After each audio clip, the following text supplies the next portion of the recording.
صحابہ کا تذکرہ کیا تھا کہ جو مہاجر ہیں، انصار ہیں، جو پہلے ایمان لے کر آئے، سب سے اللہ راضی ہوا۔ اب چونکہ تبوک میں بہت سخت جہاد تھا، تو اب اللہ خاص طور پر مجاہدین کی فضیلت اس رکوع میں بیان کرتے ہیں، اور یہ بیان کرتے ہیں کہ مجاہدین کی جو فضیلت ہے کہ وہ اللہ کی راہ میں لڑتے ہیں، تو یہ فضیلت صرف اس امت کے لیے نہیں ہے، تورات میں، انجیل میں بھی اللہ نے مجاہدین سے بڑے بڑے وعدے کیے، تو اس سے مجاہدین کی ویلیو اور بڑھ جاتی ہے کہ اللہ کو اپنی راہ میں لڑنے والے ہمیشہ سے ہر دور میں پسند رہے ہیں، اور ہر دور میں اللہ کی راہ میں لڑنے والے لوگ موجود رہے ہیں، اور ان سے اللہ نے بڑے بڑے وعدے کیے ہیں، اور جو وعدہ اللہ نے تورات میں کیا تھا وہی انجیل میں بھی ریپیٹ کیا۔ اب ان آیتوں میں وہی وعدہ اللہ قرآن میں بھی اسی انداز سے ریپیٹ کر رہا ہے۔ عام مومنین کے لیے تو اللہ نے جنت کی خوشخبری سنائی ہے کہ جو نماز پڑھتے ہیں جنت میں جائیں گے، اور جو روزہ رکھتے ہیں جنت میں جائیں گے، ساری خوشخبریاں قرآن میں۔ مجاہدین سے جو اللہ نے جنت کا وعدہ کیا اس کا انداز بالکل الگ ہے۔ اس کا انداز کیا ہے؟ قرآن کہہ رہا ہے اللہ نے مومنین کی جان اور مال کو جنت کے بدلے میں خرید لیا ہے۔ یعنی بڑا ہی ایک خوبصورت انداز ہے کہ گویا اللہ مجاہدین سے کہہ رہے ہیں کہ میری تو تم سے بارگیننگ ہوئی ہے، کیونکہ دیکھیں جو نمازی ہے نا وہ اپنے آپ کو اللہ کے لیے بیچتا نہیں ہے، بلکہ وہ آئے گا ایک مخصوص ٹائم پہ نماز پڑھے گا، اس کے بعد اپنے بیوی بچوں میں مشغول ہو جائے گا، گھر چلا جائے گا، اس میں اس کی جان کا خطرہ نہیں ہے۔ جو حج کرنے والا ہے اس میں جان کا خطرہ نہیں ہے، وہ جائے گا زندگی میں ایک بار حج کرے گا، مشقتیں اٹھائے گا، غالب یہی ہے کہ سلامتی کے ساتھ واپس لوٹ آئے گا، اپنے جتنے جسم کے اعضاء لے کر گیا تھا سارے کے سارے واپس اسی طرح، 2 ہاتھ 2 پاؤں آنکھیں سب وہی سب کچھ ہوگا اس کے ساتھ۔ اسی طرح جو روزہ رکھتا ہے وہ بھی ایک ٹائم تک ایک عبادت کرتا ہے، اس کے بعد وہ آزاد ہو جاتا ہے، اس روزے سے ثواب مل جاتا ہے اس کو روزے کا، نہ اس کی جان جاتی ہے اس میں، نہ کوئی بہت زیادہ مال جاتا ہے۔ زکوٰۃ میں بھی ایک مخصوص قسم کا مال اللہ کی راہ میں دیا جاتا ہے۔ لیکن مجاہد کیا کرتا ہے؟ وہ اپنی جان ہتھیلی پر رکھ کر لڑتا ہے، اس میں اس کا بھی خطرہ ہے پوری جان چلی جائے، اس کا بھی خطرہ ہے ہاتھ پاؤں سے معذور ہو جائے۔ ایسے لوگ بھی ہیں جن کے گولی یہاں آ کے لگی اور دونوں آنکھیں نکل کے باہر آ گئی، ساری زندگی کے لیے نابینا ہو گئے۔ ایسے لوگ، ایسے واقعات بھی ہوئے ہیں حدیث کی کتابوں میں، تاریخ کی کتابوں میں، سیرت کی کتابوں میں ہمیں ملتے ہیں کہ ایک مجاہد کے ساتھ کیا ہوا۔ میں نے عبداللہ ابن مبارک رحمہ اللہ تعالیٰ کی کتاب میں یہ واقعہ پڑھا، انہوں نے روایت ذکر کی کہ ہم نے میدان جنگ میں ایک شخص کو دیکھا، جس کے مسلمان کو دیکھا، مجاہد کو، جس کے دونوں ہاتھ اور دونوں پاؤں کٹ گئے۔ آپ سوچو، وہ میدان جنگ میں پڑا ہوا ہے زمین پہ اور دونوں ہاتھ اور دونوں پاؤں کٹ گئے، لیکن کون سی آیتیں پڑھ رہا ہے؟ من الذین انعم اللہ علیہم من النبیین والصدیقین والشہداء والصالحین، یہ آیتیں پڑھ رہا ہے خوشی سے کہ ان لوگوں میں سے اللہ نے مجھے شامل کر دیا جن پر اللہ کا انعام ہے، جو پیغمبروں میں سے ہیں، صدیقین میں سے ہیں، صلحاء میں سے اور شہداء میں سے ہیں، والشہداء والصالحین، تو اللہ نے مجھے بھی ان لوگوں میں شامل کر دیا، انعام یافتہ لوگوں میں، یہ قربانی لے کے۔ تو مجاہد کی قربانی اور اس کا رزق بہت زیادہ ہوتا ہے، اس کی جوان بیوی بیوہ ہونے کا خطرہ، اس کے بچے یتیم ہونے کا، یعنی جہاد سے بڑھ کر اللہ کے لیے کوئی قربانی ہو نہیں سکتی، اس سے زیادہ، یعنی عشق اور محبت جو اللہ سے ایک محبت کا اظہار ہے نا، اس کا اس سے زیادہ بہترین کوئی طریقہ ہو نہیں سکتا۔ لہذا اللہ کہہ رہے ہیں کہ ہم مجاہد کے لیے جب جنت کی خوشخبری سنائیں گے تو ہمارا انداز کچھ اور ہوگا۔ وہ انداز کیا؟ بھائی آؤ ہم سے بارگیننگ کرو، ایگریمنٹ کرو، تمہاری جان ہماری اور اس کے بدلے میں جنت تمہاری۔ تو اس لیے یہ ایک الگ انداز ہے کہ بھائی اب تم اپنی جان کے مالک تھوڑی ہو، تم تو ہمیں دے چکے اپنی جان۔ تو مجاہد کی فضیلت ہے کہ روزے دار اپنی جان اللہ کے حوالے نہیں کرتا، نمازی نہیں کرتا، مبلغ نہیں کرتا، لیکن مجاہد اپنی جان اللہ کے حوالے کر دیتا ہے۔ تو اللہ نے اس انداز سے قرآن میں اس آیتوں کو دہرایا اور بتایا کہ ہم نے اسی انداز سے تورات اور انجیل میں بھی وعدہ کیا ہے، تو کیا قرآن کو ہم اس وعدے سے کیسے چھوڑ سکتے تھے، خالی کر سکتے تھے؟ تو جس انداز سے تورات میں موسیٰ علیہ السلام کی زبان سے اللہ نے وعدے کو دہرایا مجاہدین کے لیے، انجیل میں نازل کی، اور عیسیٰ علیہ السلام نے اس وعدے کو دہرایا، تو ہم قرآن کا بھی اب ان آیتوں کو حصہ بنا رہے ہیں اور قرآن میں بھی ان کی تلاوت کی جائے گی۔ وہ کیا ہے؟ ان اللہ اشترا، بے شک اللہ خرید چکا ہے، یعنی یہ ماضی میں یہ کام ہو گیا ہے کہ اللہ نے مومنین سے انفسہم و اموالہم، ان کی جانوں اور مالوں کو خرید لیا ہے، بِأَنَّ، اس طور پر کہ لہم الجنہ، اب ان کے لیے جنت ہے۔ وہ اپنی جان کے مالک نہیں، مال کے مالک نہیں، وہ ہماری ہو گئی اور اس کے بدلے میں ہم نے اپنی جنت ان کے حوالے کر دی۔ اب کیسے خریدا ہے اس کی ڈیٹیل اللہ بیان کر رہے ہیں کہ انہوں نے جو اپنی جان کو ہمارے لیے بیچ دیا تو کیا کریں؟ اپنے آپ کو رسیوں سے باندھ دیں، کیا کریں بھائی؟ یا کوئی مخصوص قسم کی عبادت شروع کر دیں. نا نا نا, اب کرنا کیا ہے انہوں نے؟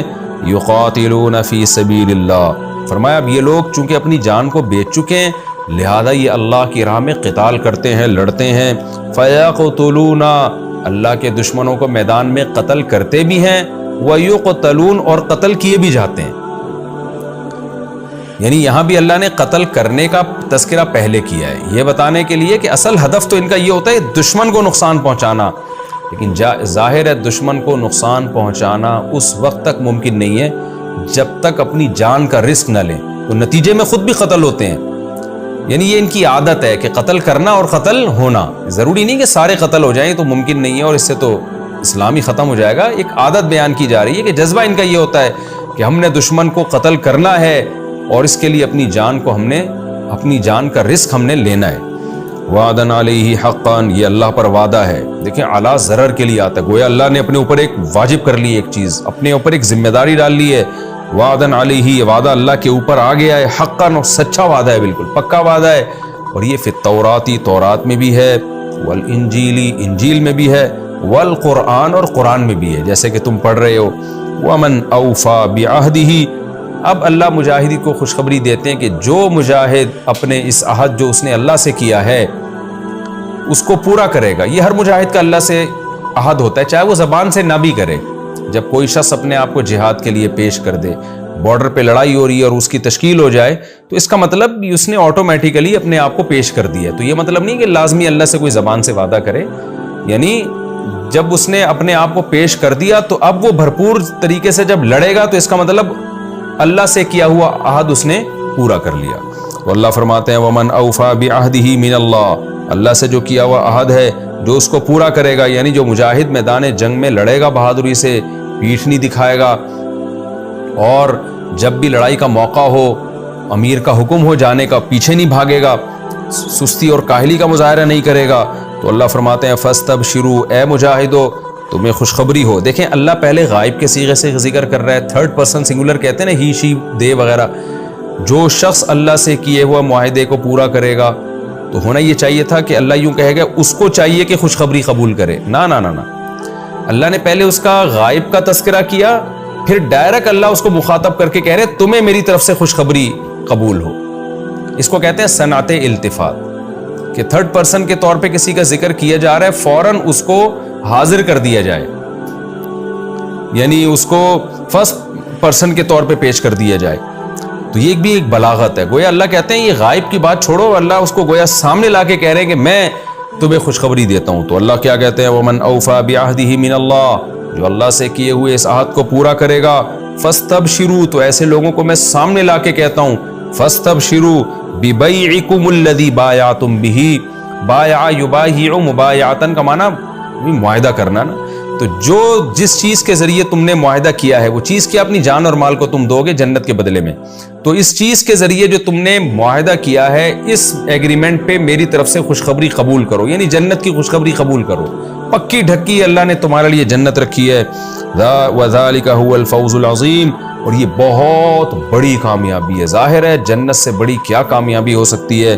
پھر آگے اللہ ان مجاہدین کی صفات بیان کرتے ہیں کہ یہ مجاہدین اللہ کی راہ میں لڑتے ہیں, لیکن ان میں اور بھی بہت ساری صفات ہیں جن صفات نے ان کو اس قابل بنایا کہ اللہ کی راہ میں لڑیں. وہ صفات کیا ہیں؟ التائبون, یہ توبہ کرتے ہیں, ان سے اگر کبھی کوئی گناہ ہو جائے تو فوراً توبہ کرتے ہیں.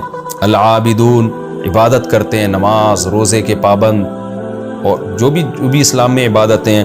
الحامدون, اللہ کی حمد و ثنا کرتے ہیں, اللہ کا ذکر کثرت سے کرتے ہیں, اللہ کی تعریف کرتے ہیں. السائحون, روزے رکھتے ہیں. الراکعون, الساجدون, رکوع اور سجدہ کرتے ہیں, یعنی نماز پڑھتے ہیں. الآمرون بالمعروف, نیکی کا حکم دیتے ہیں, کیونکہ یہ جہاد کر رہے ہیں دنیا سے برائی مٹانے کے لیے, تو ان میں جذبہ ہے, لہذا جہاں بھی نیکی کا موقع ملتا ہے تو نیکی کا حکم کرتے ہیں. والناہون عن المنکر, اور برائی سے روکتے ہیں, کیونکہ اللہ کی راہ میں لڑ اس لیے رہے تاکہ دنیا سے شر کا خاتمہ ہو اور خیر غالب ہو. تو اس کے علاوہ بھی جہاں ان کو خیر پھیلانے کا موقع ملتا ہے پھیلاتے ہیں, اور شر سے روکنے کا موقع ملتا ہے روکتے ہیں. والحافظون لحدود اللہ, اور اللہ کی حدود کی حفاظت کرتے ہیں, یعنی اللہ کی جو ایک باؤنڈری ہے شریعت کی, اس شرعی حدود کے اندر رہتے ہیں. تو یہ خوب سمجھ لیں، اس کا یہ مطلب ہرگز نہیں ہے کہ جس مجاہد میں یہ اوصاف نہیں ہوں گے اس کا جہاد قبول نہیں ہے، یا جہاد پہ جو خوشخبریاں ہیں وہ اس کو نہیں ملیں گی، یہ جنت نہیں ملے گی، یہ ہرگز مقصد نہیں ہے، کیونکہ بہت ساری احادیث میں، قرآن کی آیتوں میں مجاہدین کے لیے علی الاطلاق خوشخبریاں ہیں۔ حدیث میں آتا ہے رسول اللہ صلی اللہ علیہ وسلم نے فرمایا جب کوئی مجاہد اللہ کی راہ میں شہید ہوتا ہے تو خون کا قطرہ گرنے سے پہلے اس کے سارے گناہ اللہ معاف کر دیتے ہیں، تو اس کا مطلب وہ گناہگار ہوتا ہے تو معاف ہوتے ہیں نا اس کے گناہ۔ تو اس لیے علماء کا اجماع اس آیت کی تفسیر میں مفسرین نے بھی لکھا ہے کہ مجاہد اگر گناہگار بھی ہوتا ہے تو جہاد سے اس کے گناہ بھی معاف ہوتے ہیں اور وہ پورا اجر اس کو جہاد کا ملتا ہے جو اللہ نے مجاہدین کے لیے لکھا ہے۔ تو پھر سوال پیدا ہوتا ہے اللہ پھر مجاہدین کی اوصاف کیوں بیان کر رہا ہے؟ تو اس کا وہی جواب ہے جو تفسیر کے لیکچر کے شروع میں بتا چکا ہوں، جو مختلف لیکچر میں دیتا رہا ہوں نا تفسیر کے، اس کے شروع میں قرآن کا مزاج بتاتا ہوں کہ قرآن کا مزاج یہ ہے کہ جب قرآن اچھے لوگوں کا تذکرہ کرتا ہے تو اچھے لوگوں میں جو سب سے اچھے ہوتے ہیں ان کا تذکرہ کرتا ہے، یہ عادت ہے قرآن کی۔